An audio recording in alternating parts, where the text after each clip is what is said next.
chạy chua tró ca lũ của mùa từ chỉ tu do cái lũ nấu sông mùa chuồn đi chua chỉ li nó thì gió y li mù trâu y sông dù chạy mù y gì chia chín chế chỉ mùa có rong trò vừa nhảy mù cho lũ của múa trâu cứ vợ cho vừa đua trên lông xiên sẽ tung xe vừa pro ru ru vừa pro mù y gì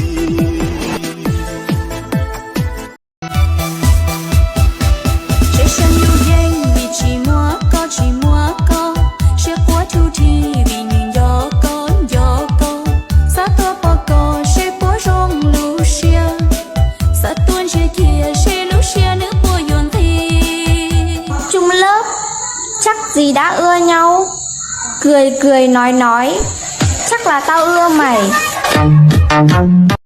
Tu lu thơ rầu chạy từ nhỏ con cụ tư mù nó đua tu chi lờ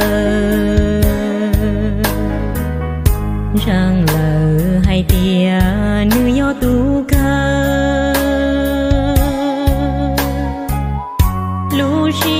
lúc lờ từ cho có trẻ kể lu rồi muốn gì cô yang chân thì thơ tu tàu bùa rằng giòn rộng có lũ xuân thia lùa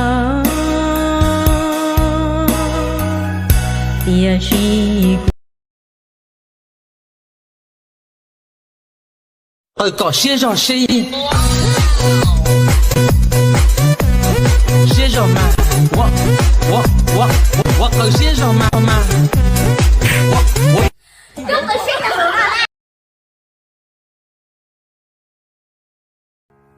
nhờ y lên khó chia luôn nó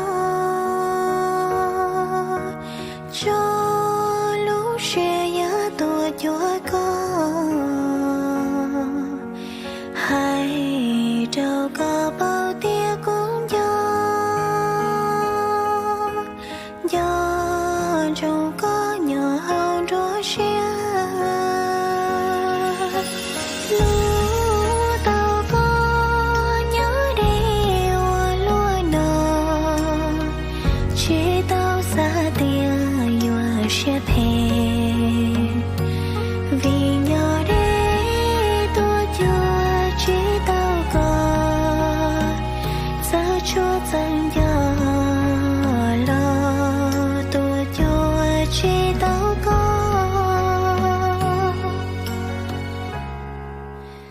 Bố mày xinh như này mà mày bảo bố mày giống con bò à? Cái địt con mẹ mày luôn.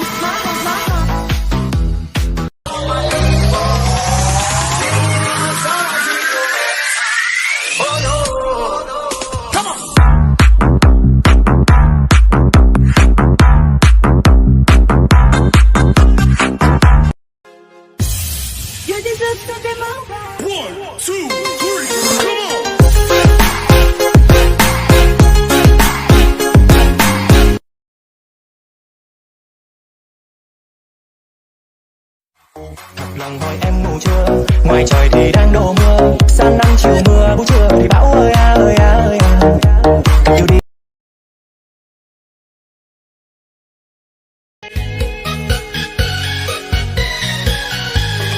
Nó không cùng theo tua mùa đua chuồn gì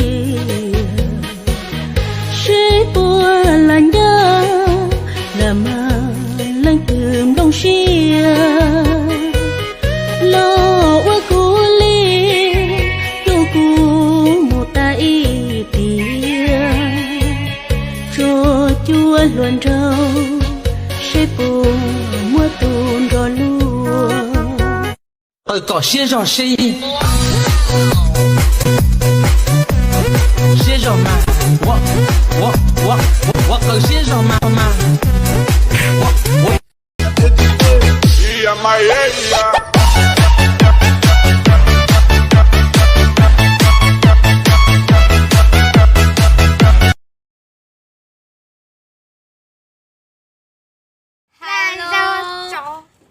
大家好，我叫阿妹，今天我19岁，我是苗族，我还没有男朋友。大家好，我叫三妹，我19岁，是苗族，我还没有男朋友，我来。Hello, xin chào nha.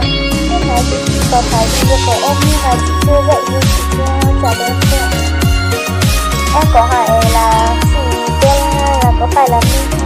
Thì chị trả lời là chị tên là Minh nhá. Với lại chị không biết em nhưng mà tại sao lại biết